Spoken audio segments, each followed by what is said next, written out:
Good morning, children. Today I am going to teach you Civics second unit, Political Parties. Come, let's know more about political parties.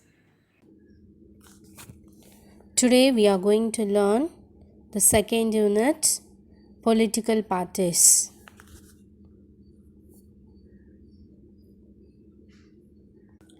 We can learn about what political party is and to understand the importance of political party.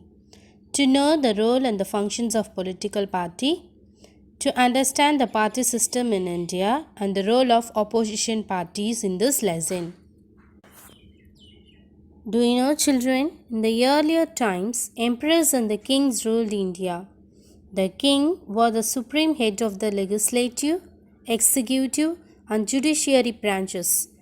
Governance was in the hands of one person. The welfare of the people depended on the ruler. People have no rights to do against the ruler. Later, foreign powers made India in their colonies. The colony became states after independence was declared. In 1950, India became a democratic country. A vibrant democracy needs a strong political party system. Party system is a modern phenomenon. It is a democracy people are able to voice their opinions on any subjects. We will see the definitions of political parties. Political parties are voluntary organizations that act as a mediator between the people and the government. What are political parties? Political parties are the voluntary associations of individuals with broad ideological identity who agree on some policies, formulate an agenda and program for the society. Political parties seek to implement their policies by winning people's support through elections. Parties vary in size and in the ways they organize themselves as their policies. For every political party, they have three basic components. The first one, the leader. Second, their active members. And the third, the followers. We will see the importance of political parties. Political parties are the backbone of democracy. Parties are not part of formal arrangement of a government, but they are essential elements to form the government. They formulate public opinion. They serve as an intermediaries between the citizen and the policy makers. A party is organized if it has been engaged in political activity for 5 years. Its candidates secure at least 6% of total votes in the last general election. We will see the functions of political parties. First, they provide loyal opposition, accountability and stability, nominate, select and nominate individuals to elected office, organize political campaign, rallies and announcements of manifesto to win public office, inspire, put forward different policies and programs for the welfare of the people, and coordinate, connect the society and the state, coordinating among the members electing to office.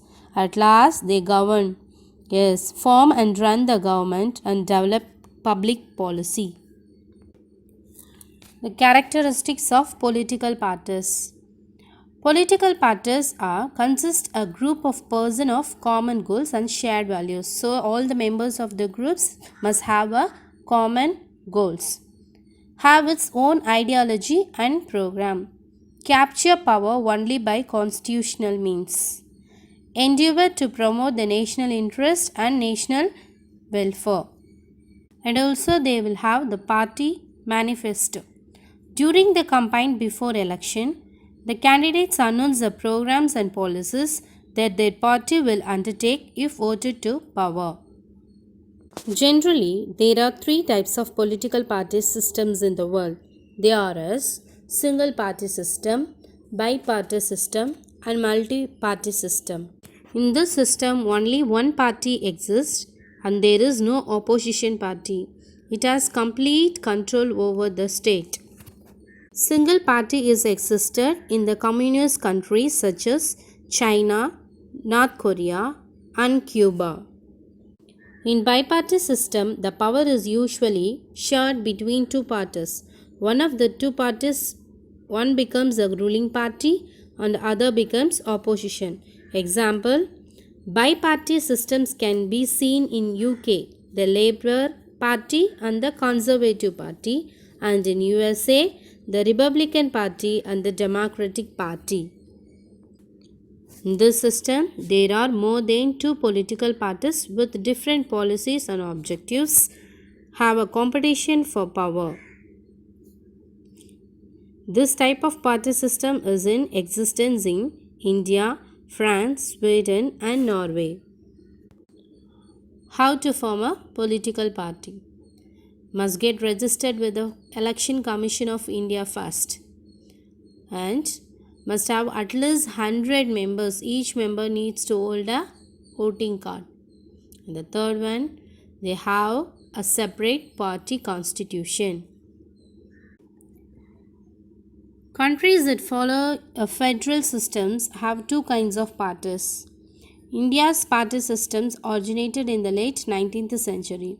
In fact, India has the largest number of political parties in the world. In India, we can find the existence of political parties at three levels. They are national parties, regional parties, and registered but unrecognized parties, that is, independent candidates. Each party in the countries has to register with the Election Commission. Election Commission of India. The Election Commission of India is an autonomous constitutional authority responsible for administering elections. Its headquarters is located in New Delhi.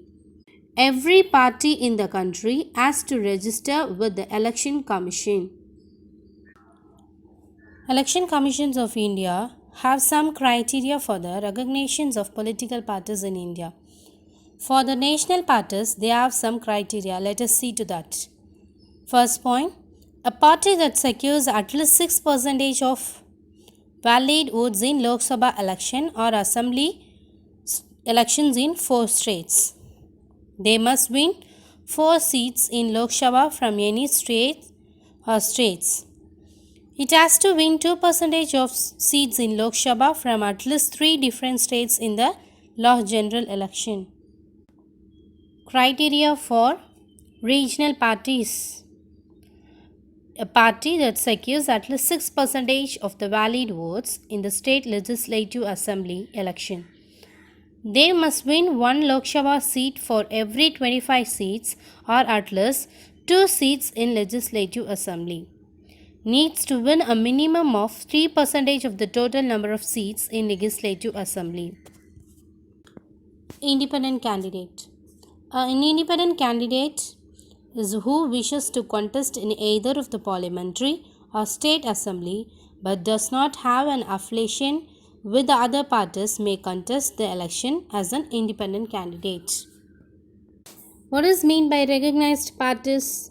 Parties that fulfill these criteria are called the recognized parties. They are given a unique symbol by the Election Commission. A registered but unrecognized political parties cannot contest election on its own symbol.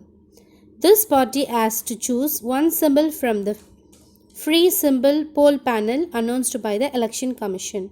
What is meant by free symbol poll panel? As per the Election Symbols Order 1968, symbols are either reserved or free. A reserved symbol is meant for the recognized political party. A free symbol is reserved for the unrecognized party. Students, can you hear these words majority party, minority party after the election? Yes. Now we are going to see each and everything separately. First we are going to see about the majority party. The political party whose number of candidates selected is more than the other is called the majority party. The majority party forms and runs the government. They select and appoint their ministries to run the government. They play a decisive role in making laws for the country. Minority party. Those with a lesser number of elected candidates are called the minority party. The party which gets second largest number of seats next to the majority party in the election is called the opposition party. An effective opposition is very essential for the successful operation of the democracy. They are as important as that of ruling party. They check the autocratic tendencies of the ruling party. They critically examine the policies and the bills introduced by the government. They raise a voice on the failures and wrong policies. They highlighted important issues which are not acted upon the government. The leader of the opposition party enjoys the rank of cabinet minister. A coalition government is formed when no single party gains an absolute majority in the Lok Sabha. Two or more parties then join together and form the government. Students, during the election time, you can see many symbols on the pamphlets on the roadside, isn't it? How they can get the symbol? Whom they are allotting? Now let's see. Symbols are allotted by the Election Commission to the recognized political parties and candidates for an election. These electoral symbols are easy to identify and are recognized and remembered by the voters. The Election Commission has some symbols that are reserved and some that are free. Nationally, recognized parties have standard reserved symbols throughout the country, and these will not give in to the other parties or individuals. Symbols allotted to the state parties cannot be used by any other party in same state. They can, however, be used by another party in different state. Independent candidates are allowed to choose symbols from the set of free symbols. Symbols are very important and many political parties are identified by their symbols. During the elections, those who are illiterate also can see the symbols and they can post their vote. We can make a comparison between the national party and regional parties. First, we will see the national parties. National parties which can participate in election in different election all over the world, and they have a strong enough at least 4 states. It has an exclusive symbols throughout the country. It can resolve the state, national and international issues. But the regional parties are the parties which participate in different elections but only within the one state. It should strong enough in at least 1 or 2 states. The symbol is reserved for it in the state which is recognized. But the same symbol can be allotted to different parties in different states. It promotes regional and state interest. Let's see what we have learned so far. Modern age is the age of a mass society and of large population, and party system is a modern phenomenon. A group of people with broad common interest who organize to win elections, control government and thereby influence government policies. There are 3 major party systems, that is single party system, bi-party system and multiple party system. In India, we have multi-party system. Individual citizens who are not the members of the party may also be elected. They are all known as independents. Election Commission is responsible for free and fair election of India. Hope you all have understand this lesson. Thank you.